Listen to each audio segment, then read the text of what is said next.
Hey guys, before the start of the video, I just wanted to point out that as you can already tell, my voice sounds really different. This is because I don't have my microphone set up here where I study. I'm just using headphones, so that's why the quality of the voice is not as good and sharp as you might expect. I might get a microphone for here in the future, but for now, this will be the way it is. So I hope it doesn't annoy you too much, and I hope you still enjoyed the video. The Bioshock series is known by all in the gaming community. The first game was groundbreaking when it came to storytelling, presentation in a video game, and Bioshock Infinite, the third entry in the series, sparked a lot of, let's say, discussion online, mostly for its narrative and ending. But what about the second entry? What about Bioshock 2? I always felt like it's not talked about as much as the other two games, but don't worry, Soroosh is here to tell you all about it. As the title says, I believe Bioshock 2 is almost amazing. So I would have loved to do an in-length review, like a retrospective about it, but if you don't know, I'm in uni, a new semester has begun, so I don't have time for that. And also, I want you to experience this game in entirety by yourself. So I'm gonna avoid getting into any spoilers, as I'm gonna try to convince you to play this game yourself. I'll discuss different aspects of the game in different sections of the video. First of all, I'm gonna talk about Rapture itself. If you don't know already, Rapture is this underwater city in which the first two Bioshock games take place. Now, you heard me right. I'm going to talk about the city itself. Why am I talking about it? Why does it have its own section?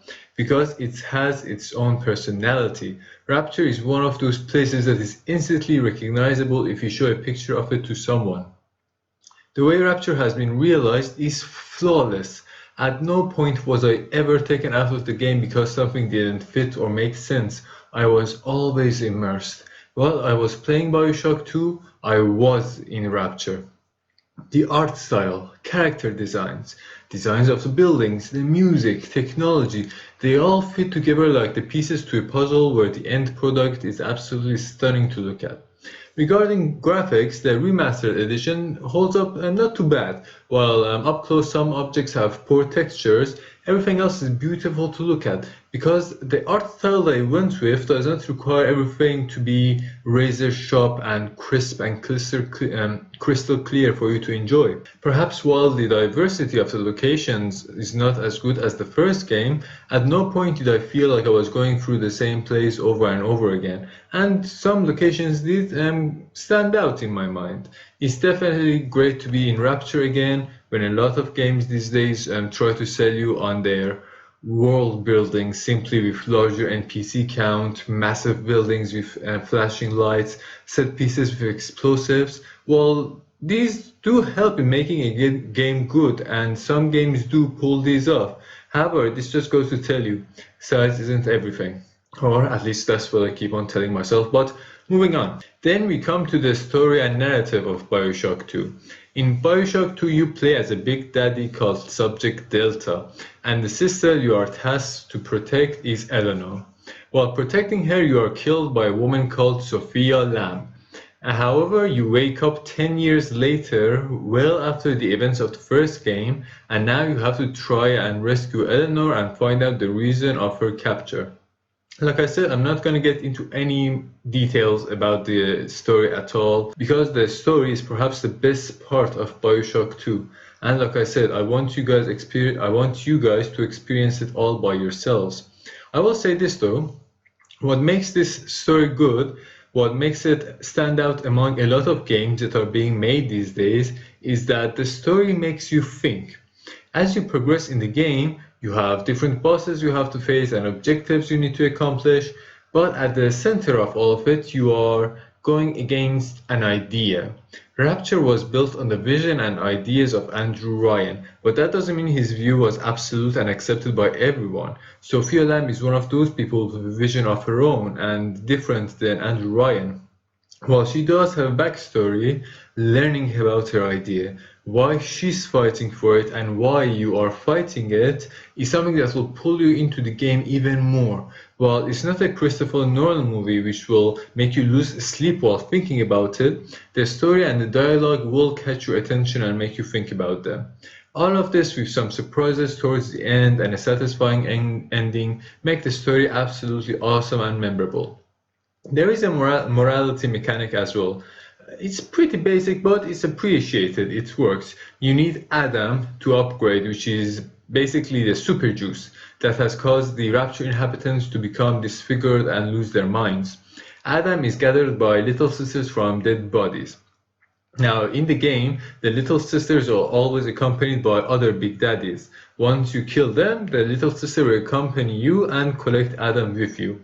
Afterwards, you have two choices. You can either save the little sister, liberating them, sort of, turning them back to normal again, and you gain some portion of the Adam for yourself.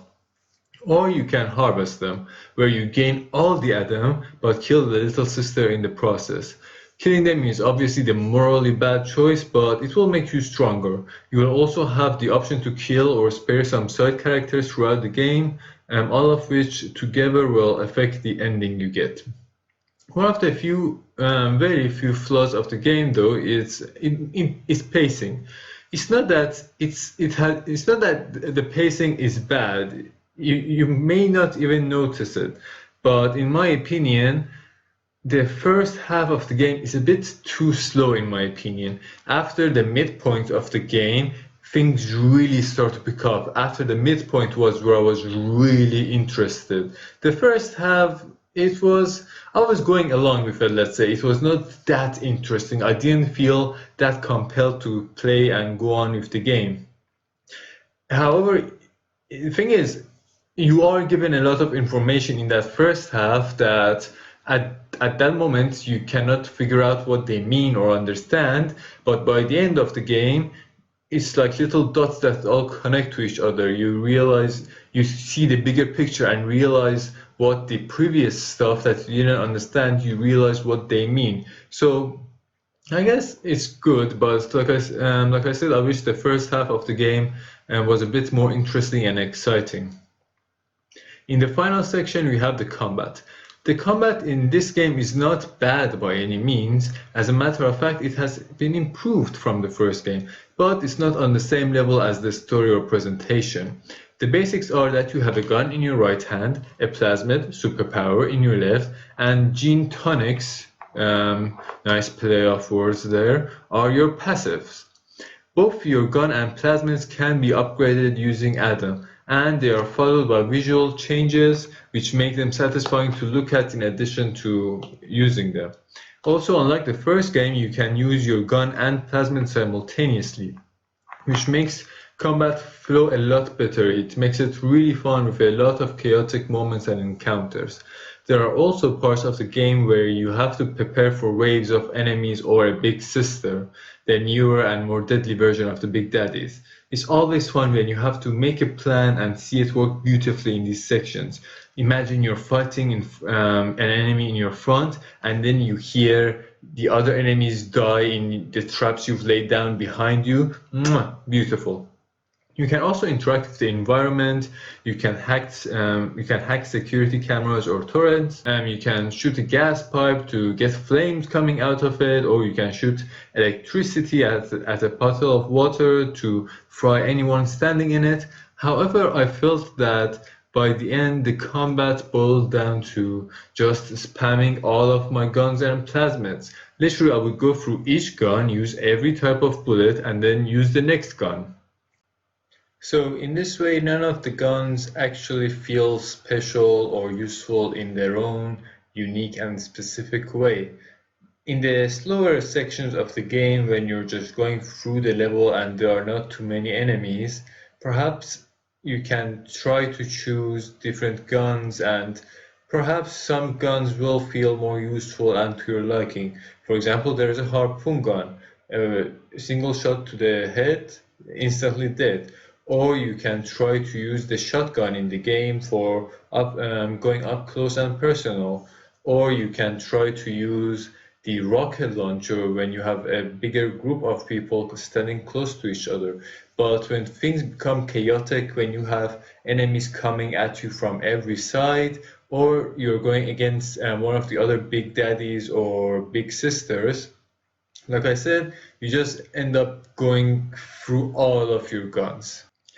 Perhaps this is because I was playing in hard mode, which in this game is actually hard. You'll struggle a lot, but it doesn't reach a point where it becomes ridiculous and pisses you off.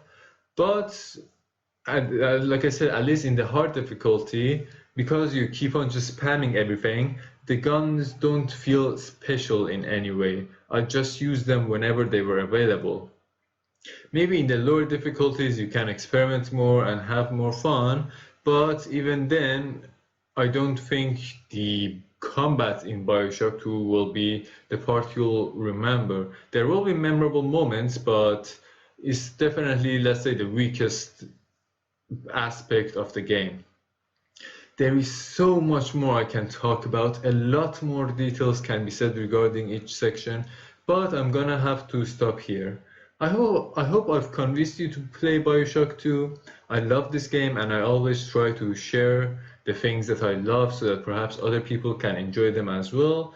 I'll be doing more stuff like this in the future. I enjoyed making this video and I hope you guys enjoyed watching it.